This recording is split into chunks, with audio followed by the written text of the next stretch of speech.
Olá, que bom que você está aqui para mais um vídeo. Eu quero que você saiba que eu estou muito feliz porque você tem assistido, porque você tem compartilhado e nós estamos crescendo cada dia mais. E eu não posso deixar de convidar você que está aqui pela primeira vez a se inscrever no canal, a compartilhar o link dessa história com seus amigos, a ativar o sininho ali das notificações para que você seja o primeiro a receber quando subimos uma história nova aqui.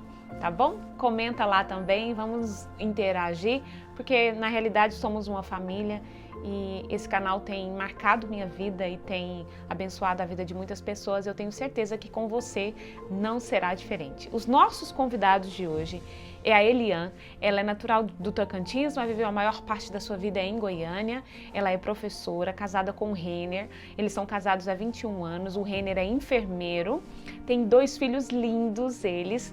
E a história que eles vão contar hoje aconteceu com o seu filho mais novo. Foi um acidente muito triste, você vai ver imagens fortes, mas é lindo ver a forma com que esses pais confiaram no Senhor no momento de uma provação muito grande. Então fique aqui e ouça esse testemunho.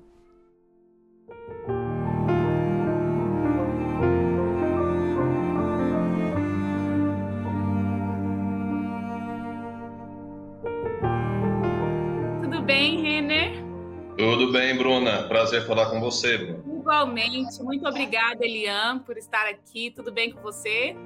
Oi, Bruna, tudo bem? Saudade de você, da sua linda voz cantando aqui pra gente. Pois é, quanto tempo. Eu lembro que eu estava até comentando com o Renner antes de gravar que eu morava do outro lado da cidade. Então, quando vocês me convidavam, eu andava quase 1 hora para chegar aí. Eu ia com tanta alegria, com tanto prazer, porque eu sempre gostei muito de cantar. E eu tenho muita saudade, sim, de vocês. E manda meu abraço carinhoso para toda a igreja do Garavelo, viu? Sim, vamos mandar, Bruna. E a gente adorava te receber, porque a gente sabia que realmente seria um culto, né, de adoração a Deus através da sua voz, através do seu louvor e de verdade. Você, seu cunhado, sua irmã, assim, sabe, fazem muita falta com a voz de vocês, com os louvores que vocês faziam aqui pra gente e pra Deus, obviamente, né? Amém. Seja louvado. E olha, eu achei tão interessante porque foi a sua filha que entrou em contato comigo através do Instagram, falando assim: olha, minha mãe e meu pai têm uma história, nós sofremos um acidente, foi um milagre, e eu quero que ela participe. E eu falei, nossa, com prazer. Então eu fiquei tão feliz porque partiu dela esse desejo de publicar, né, essa história tão maravilhosa de um milagre que vocês viveram. E eu estou ansiosa para saber os detalhes. Então vamos lá, quem vai começar? Vou fazer como o pastor Rusler, mas a esposa falou, né? Tem 2 versões. É verdade. Mas vamos tentar ser breves, né, Bruno, para resumir. Então, o ano passado, né, com o início dessa doença aqui no Brasil, foi decretado o lockdown e a possibilidade de trabalhar remoto, né, foi estendido a mim, porque eu sou professora e eu poderia trabalhar em casa, né, a partir de casa. E aí, nós temos uma casa, fica às margens do Lago Corumbá 4. É uma casa de rancho, uma casa de lazer mesmo, que a gente tem. E aí eu decidi que nós iríamos para lá, passar esse tempo lá, porque lá é bem mais isolado, né? E assim, eu não teria que ficar prendendo o meu filho menor, que gosta de estar brincando, né? Teria mais espaço para ele ficar à vontade. E nós fomos para lá no mês de março do ano passado, lá para o dia 20 do mês de março do ano passado. E aí, no dia 24, mais precisamente, nós estávamos lá, tudo bem, chegaram um colega da gente, mas não para ficar hospedado na minha casa, porque eles também têm casa lá.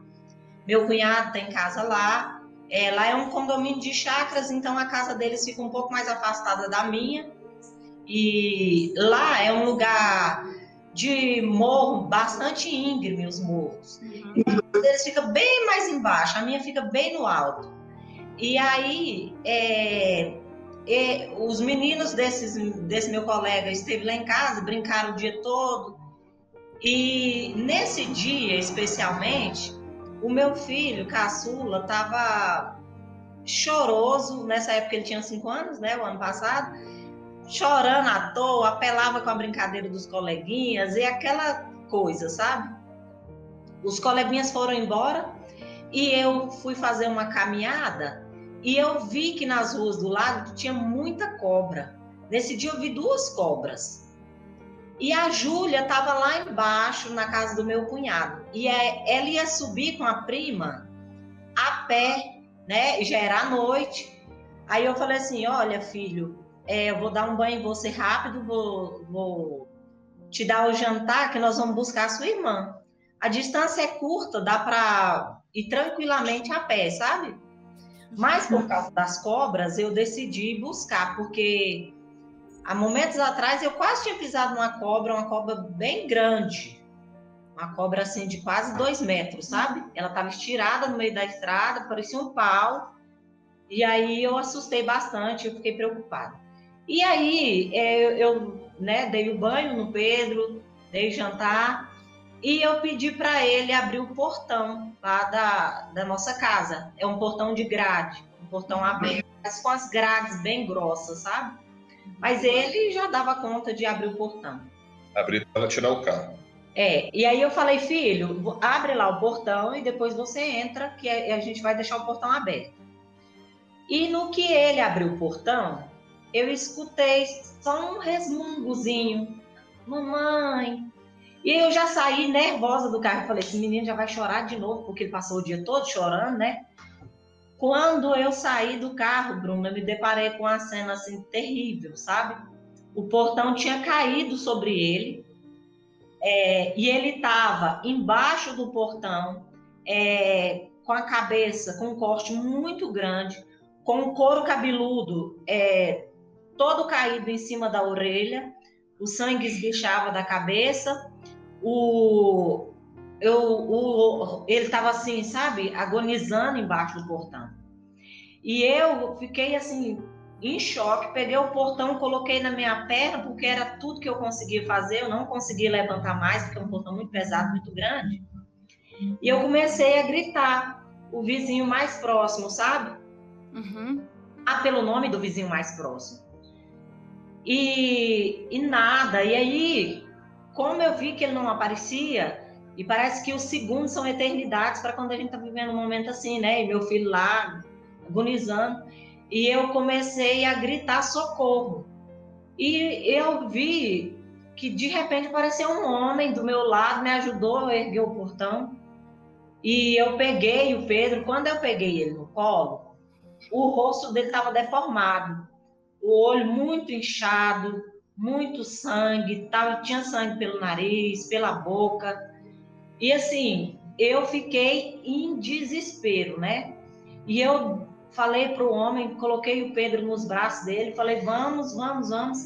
Nisso, o primeiro vizinho que eu estava chamando pelo nome apareceu, a vizinha de um pouco mais embaixo apareceu também, porque me ouviu. E eles ficavam, não, você não vai sair com esse menino agora. E eu falava, eu vou, não vou esperar. E assim, a minha urgência de dar socorro para ele era tão grande que eu não peguei nem meu celular, que estava dentro de casa. Eu gritei lá com o senhorzinho, coitado, porque ele ficava entre não ir, né? Entre ouvir o pessoal e me ouvir. E aí eu coloquei o Pedro dentro do carro, mais ele, e nós fomos. E detalhe, são 19 quilômetros de chão, mais 5 quilômetros de asfalto, até chegar à cidadezinha mais próxima, que é a Alexânia. E era mês de março, ainda era período de chuva. Na estrada de chão tinha muitos buracos e estava muito molhada, porque nesse dia, especialmente, tava aquela chuvinha leve, mas estava chovendo, sabe? Eu saí com esse menino sem consciência praticamente, e e correndo, Bruno, e orando a Deus e pedindo, Senhor, alisa essa estrada, segura nas minhas mãos, porque assim, não é fácil para a gente que é mãe, né, ter esse controle emocional de estar dirigindo e vendo que ele está lá. Você foi dirigindo? Porque eu que tive que ir dirigindo. É porque nesse dia, Bruna, só para se contextualizar aí, quando a Lilian falou que decidimos ir lá para o lago, foi só ela, o Pedro e a Júlia. Eu fiquei em Goiânia porque eu sou enfermeiro, né, trabalho, nessa, assim, a pandemia, eu trabalhei mais do que o natural, e nesse dia especificamente, quando aconteceu, eu estava de plantão, né? Então, assim, ela estava sozinha, só ela e o Pedro. A Júlia estava na casa do meu cunhado, igual ela comentou no início, então só estava ela e o Pedro. Então, quando aconteceu, ela pegou o Pedro, colocou no colo desse vizinho e foram eles lá para prestar o socorro. E assim, é um percurso de estrada de chão que a gente leva aí mais ou menos 40 minutos, sabe? Porque a estrada de chão geralmente ela não é tão boa, e na época de chuva pior ainda. E eu fui orando a Deus e dirigindo, e assim, minhas pernas pulavam, sabe? Mas eu tinha que ter esse autocontrole. Mas na verdade não fui eu, de jeito nenhum. Depois, quando a gente vê tudo, a gente vê que foi Deus que conduziu todas as coisas. Amém. E esse senhorzinho foi falando com Pedro, tentava, sabe? Manter ele acordado e tudo. Mas, assim, uma cena terrível. Eu vou te falar de verdade no meu coração, porque não adianta a gente ser fingido. Eu não acreditava que ele estaria vivo, sabe? Até lá. Porque realmente estava muito grave. E nisso eu não tive condições de ligar para o Renner, eu não tive condições de ligar para a Júlia, que estava lá no meu cunhado.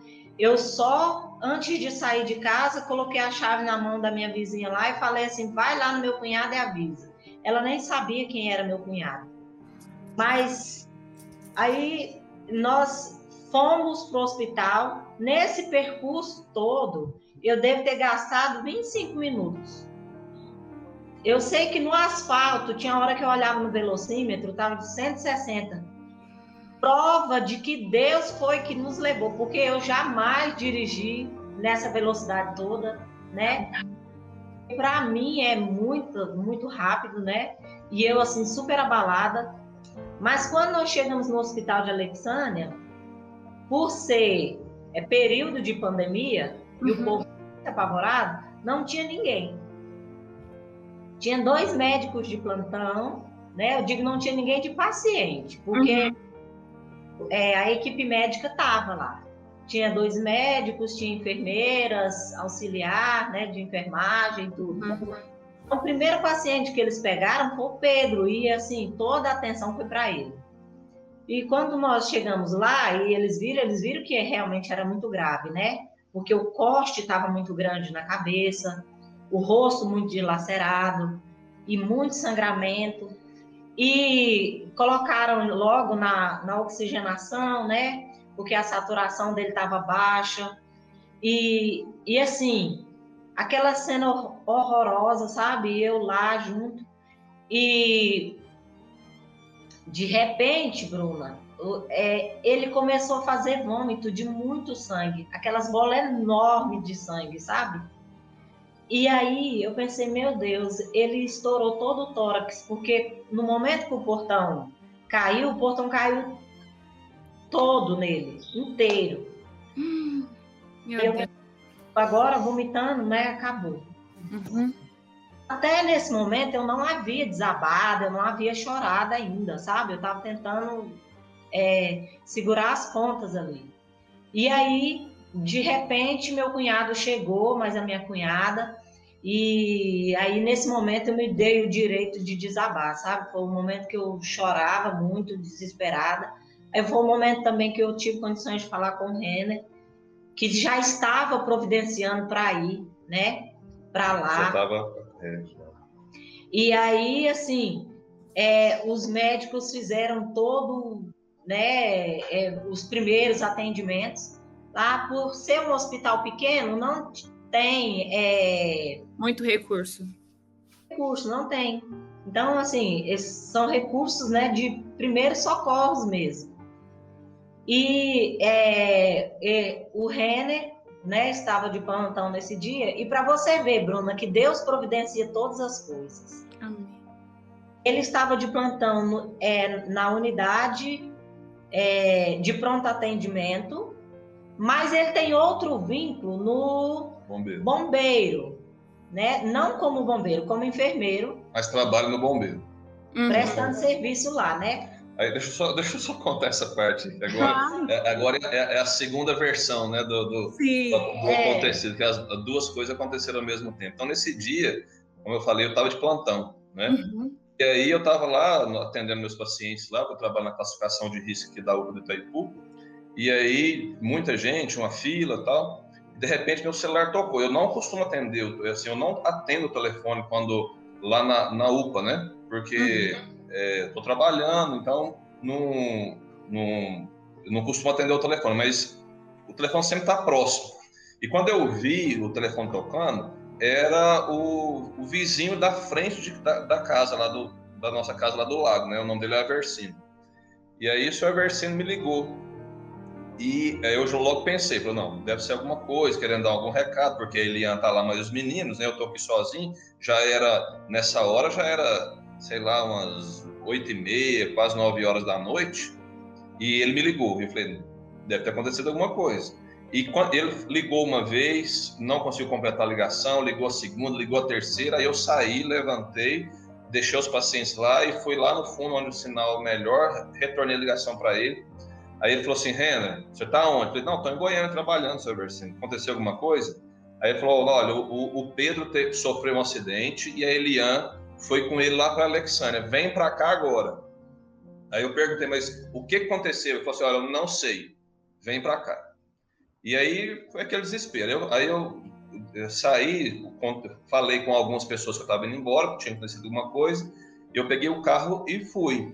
Mas aí, nesse caminho, eu tentei falar com a Eliane, não consegui. Tentei falar com o Wesley, o nosso colega que estava lá, também não consegui. Tentei falar com o Gladstone, que é o nosso cunhado, não consegui. Tentei falar com a Júlia, tentei falar com ela, não consegui falar com ninguém. Né? Ninguém atendia o telefone. E eu, orando a Deus, aí nessa hora, né, a gente que é pai, só vai pensando... Né? Nossa, aconteceu o pior, o que aconteceu com meu filho, o que aconteceu, e não conseguia dar resposta, não conseguia resposta de ninguém. E eu peguei o carro e fui. Quando eu estava mais ou menos ali, assim, saindo de Goiânia, ali perto dos condomínios da Chatê, na saída lá, eu consegui falar com o Gladstone. E aí pedi para falar com o médico da unidade, né? Eu perguntei para ele, aí eu conversei com ele. Eu perguntei, olha, eu sou o pai do Pedro, eu sou profissional de saúde, sou enfermeiro, queria saber o que está acontecendo, se está precisando de alguma coisa. E aí ele me passou o caso, falou assim, olha, o Pedro chegou aqui, é grave, né? Assim, agora ele está estável. Eu falei, o que precisa? O que precisa? Não, ele precisa urgente fazer uma tomografia e ser transferido para Goiânia. Eu falei, não, então tudo bem. Aí nessa hora eu falei, olha, então tá bom, eu vou providenciar esse transporte.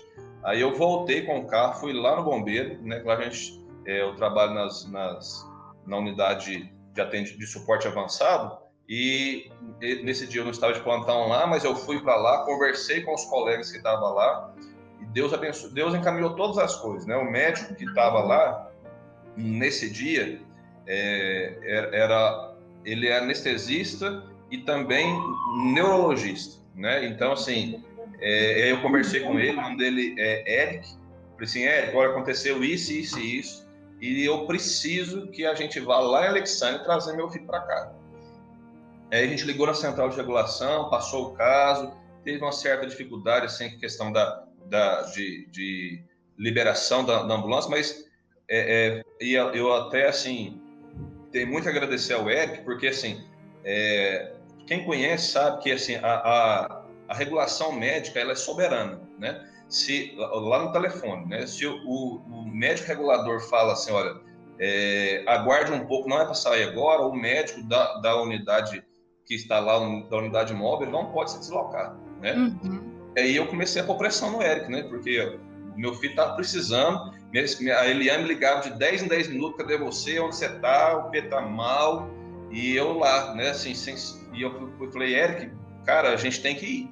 E aí ele falou, não, então beleza, entra na ambulância, vamos embora, depois a gente vê o que dá. Aí no caminho, a gente estava chegando, que o médico regulador ligou pro Eric e falou assim, não, beleza, vocês podem ir. Porque assim, é questão de trâmites legais, né? Uhum. Aí falou, não, a gente já está chegando. Então assim, aí nós fomos, né?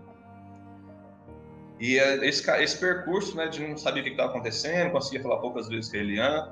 Quantas horas é de Goiânia em Alexânia? De você vai de carro normal, você gasta aí 2 horas, né, mais ou menos. Mas a gente foi de ambulância, sirene ligada, o pessoal, né, nesse código de urgência mesmo. Então, assim, a gente deve ter gastado aí 1h30 no máximo. O problema é que a gente demorou um pouco para sair, né? Uhum. E aí chegamos lá.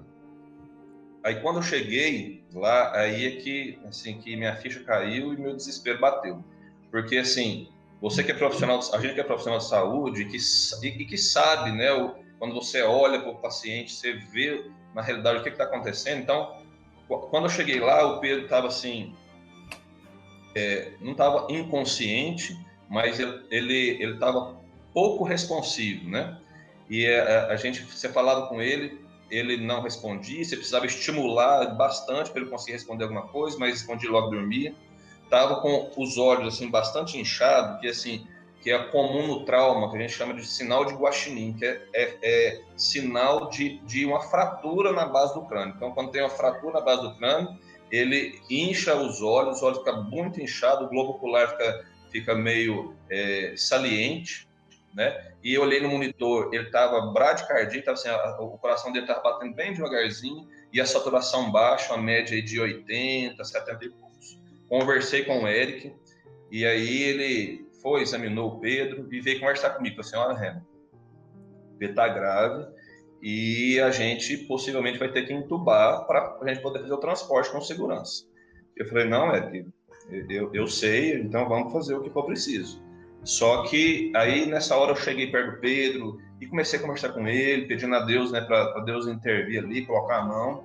Aí eu conversei, estimulei ele bastante e ele começou a responder. No que ele começou a responder e dar uma acordada, ele melhorou a saturação, melhorou a questão da frequência cardíaca, não foi necessário entubar para o transporte. E eu fui acompanhando o pessoal, mas assim, como não era eu que estava de plantão naquele dia lá no bombeiro, uma colega enfermeira foi, né? Então, assim, a gente solicitou o auxílio do SAMU da localidade, né, que emprestou uma USB, a gente tripulou com o enfermeiro e o médico, né, que foi conosco de Goiânia para lá, e eu voltei com a Eliana na viatura que tinha ido para lá, né? Aí nessa hora, foi a hora que eu chorei, que aí eu me permiti, né? E porque a Eliane também desabou e a gente chorou bastante e entregou nas mãos de Deus. E aí daí para frente a gente aí foi a hora que começou a luta, né? A hora que começou a parte de clamar a Deus mesmo, porque a gente já vinha fazendo isso, né? Mas assim depois a gente vê, que a gente entende a gravidade real do negócio, acho que a ficha cai e a gente começa mesmo a rogar a Deus pelo milagre, né? Porque igual ele falou no início, eu olhava e falava, Senhor, eu já vi tantos acidentes, você trabalhando no bombeiro, você se depara com tantas coisas, né? Assim, tanta coisa muito mais simples do que isso, de olhar uma gravidade muito menor, e infelizmente a gente perdeu o paciente. Eu olhava para o meu filho e falava, Senhor, só o Senhor. Continue. E aí, Bruna, e assim, foi muito tenso, sabe? Aí nós fomos transferidos para o UGOL, porque como foi a unidade pública, né, que foi buscar a gente, e nós fomos transferidos para o UGOL, que é um hospital, assim, que tem um suporte maravilhoso, sabe? Eu acho que nós fomos melhor assistidos do que se a gente tivesse ido para um hospital particular. Todos os equipamentos de tomografia, de ressonância, foram feitos assim imediatamente, sabe? O GOL é referência às vezes, nível Brasil, né? O GOL Isso, um hospital assim, muito grande, muito bem equipado, sabe? Assim, muito bom mesmo. Eu louvo a Deus, porque até nesses detalhes, Deus cuidou de nós, sabe? Porque nos levou para um hospital que tinha todo esse suporte, né? Imediato. E assim, primeiro médico que era neurologista, que era uma coisa que o Pedro precisava, né? De alguém que entendesse a respeito ali de como funciona a cabeça, porque foi onde ele levou a pancada maior. E, assim, nós chegamos mais ou menos umas 5 horas da manhã lá no GOL. Eram as 3 horas. Eu sei que, assim, quando eu saí de lá, eu vim para casa para organizar algumas coisas, né, para poder voltar à noite, e o Renner ficou lá com ele. Eu fiquei com o Pedro lá, e assim, só complementando o que ele está falando. Então, nessa hora, aí, o Pedro, a gente chegou, foi recebido lá no pronto atendimento, logo apareceu gente que eu conhecia, né, a gente chegou, foi direto para tomografia, fez tomografia, o médico de plantão da unidade olhou, e logo chegou um outro colega, um outro médico que trabalha comigo no bombeiro também, o Yuri, que estava de plantão lá nesse dia, né? Então aí o médico olhou, ele não me passou direitinho, né, o que tinha acontecido e tal. Aí depois, quando já estava estabilizado, a gente já estava sendo encaminhado para a enfermaria, onde fica de observação. Eu fui conversar com o Eric, fui agradecer, né, e conversar com o Eric. O Eric, e aí, como é que tá a tomografia? Que o colega ali não falou direito como é que estava. Ele falou assim, olha, Renan, a tomografia tá grave. O Pedro, ele teve fratura orbital bilateral, ele fraturou os seios da face, né, os ossos da face, em alguns lugares. Ele fraturou o rosto inteiro, Bruna, todo. Craquelou o rosto como se fosse um espelho, sabe? Para você ver que tanto que Deus é maravilhoso, porque, assim, foi como se tivesse pego no espelho e jogado ele no chão. Ele craquelou todo, mas não afundou, não se partiu, entendeu? E a cabeça não teve nenhum trauma, nada. Amém. Embora o corte tenha sido muito grande, porque pegou aqui do pé, da nuca, né? Até cima e jogou para fora assim. Foi uma fratura superficial, Renan. Na realidade, ele teve essa fratura, porém a fratura ficou alinhada, né? Assim, não desalinhou. Porque o que é o risco que ele teve fratura de base de crânio? Então, o que é o risco da fratura dessa tipo de fratura? Né? Se é uma fratura que desalinha, então, primeiro que seria um caso cirúrgico, né? E aí, qual que era a conduta a partir daí? A gente tinha que observar se ele não ia ter perda do líquor, né? Porque assim, dentro do cérebro, né, tem entre a meninge e o cérebro, tem um líquido, né, que entra dentro do cérebro e passa por toda a coluna, que é o líquor, né? Então, assim, é muito grave essa perda de líquor. Então, era o que a gente tinha que observar, que era a partir daquele momento, se ele ia perder, em algum momento, perder o líquor, né? Começar a escorrer pelo nariz, então isso que a gente tinha que observar nesse período. Então, ele ficou internado lá no GOL uma semana, né? Foi uma semana de internação, para a gente poder observar, né, ver a evolução, o que ia acontecer, se ele ia precisar de fazer cirurgia ou não, né? Então, foi um período para a gente poder ter essa observação. Porque no momento, né, que ele chegou, fez a admissão, fez tomografia, apesar de várias fraturas, todas as fraturas estavam alinhadas, não ia precisar de cirurgia, né, e não estava tendo perda licórica, né? Então, assim, foi a internação para a gente poder observar o estado de saúde dele. E aí, assim, Bruna, a gente vê a mão de Deus, porque numa hora dessa, a gente não sabe nem como orar, como pedir a Deus, sabe? A gente pede para que Deus salve o filho da gente, mas que Deus faça vontade dele, porque também eu não queria que meu filho ficasse, né, vivo, mas com alguma sequela, com um problema mais grave que fosse gerar dificuldade para a vida futura dele, né? E em 5 dias, ele precisava até de mais tempo de internação, mas em 5 dias ele foi liberado para casa, com o rosto bastante inchado, com a cabecinha toda enfaixada, mas veio para casa por causa do Covid, né? O índice de contaminação estava muito alto. Estava crescendo. E aí eles preferiram que ele viesse para casa. E, assim, o milagre foi enorme, porque quando ele chegou em casa, sem enxergar, sem nada... O olho estava todo inchado, só enxergar para a frestinha de um dos olhos, né? E ele já estava todo serelepe, brincando. Amém, Jesus. A gente pegou, chegando em casa, no outro dia a gente pegou e subiu numa árvore. Aí você pensou assim, tá bom. E aí, assim, o incrível, Bruna, que eu achei assim, sabe?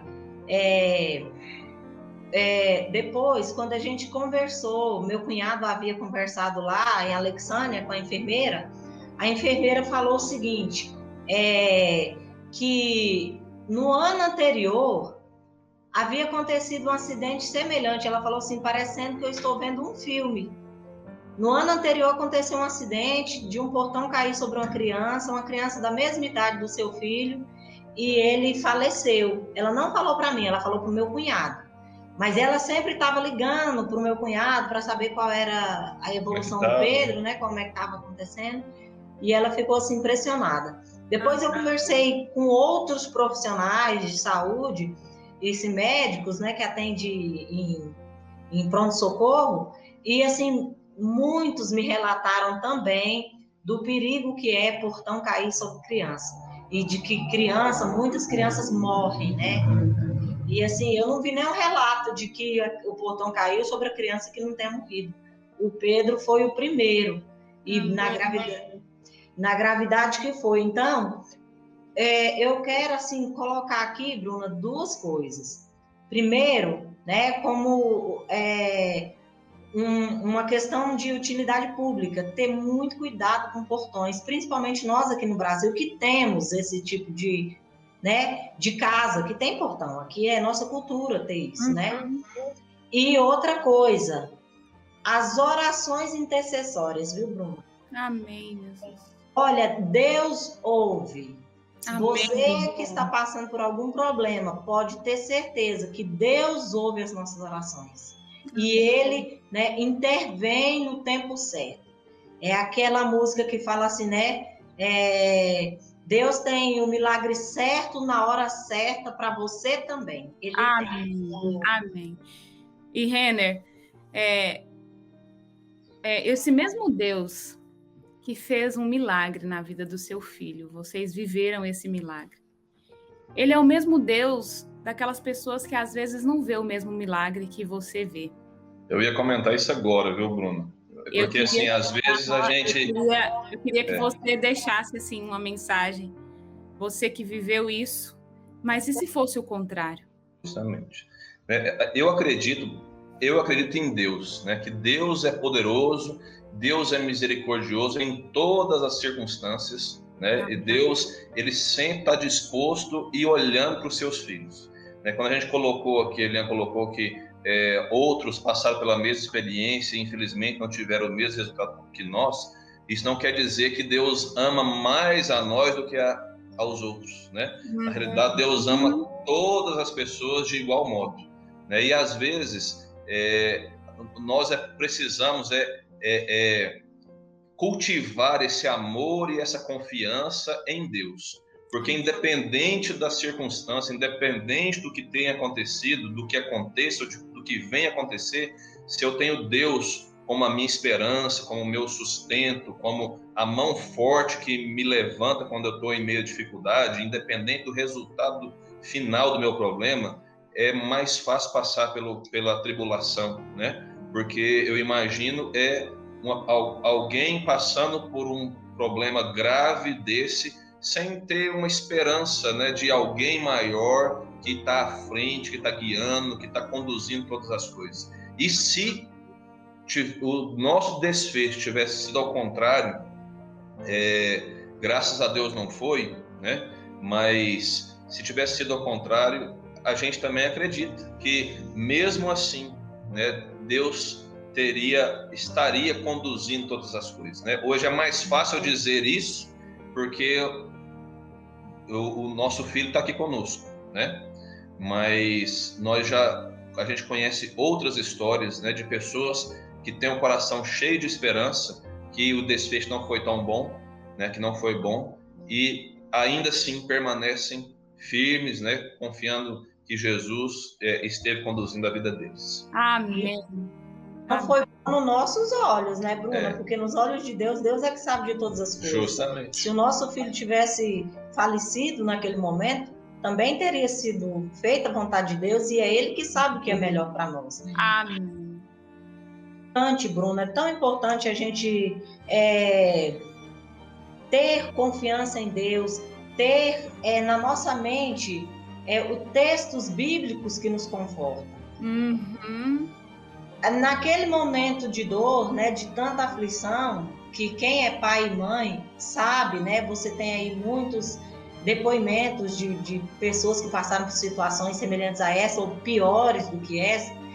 A gente tem, né, aqueles versos que você leu na palavra de Deus como conforto, como consolo, como, sabe? E eu me apegava a um texto da Bíblia que falava assim: responde quando eu clamo a Deus da minha justiça, na angústia tu me aliviado, tem misericórdia de mim e ouve a minha oração. Eu falava isso o tempo todo, porque eu já tinha esse verso na minha memória. E nesse momento ele foi maravilhoso para mim. Porque nesse momento de luta, a gente não consegue nem orar, nem pedir, a gente não tem sabedoria, discernimento para poder falar com Deus de forma correta, né?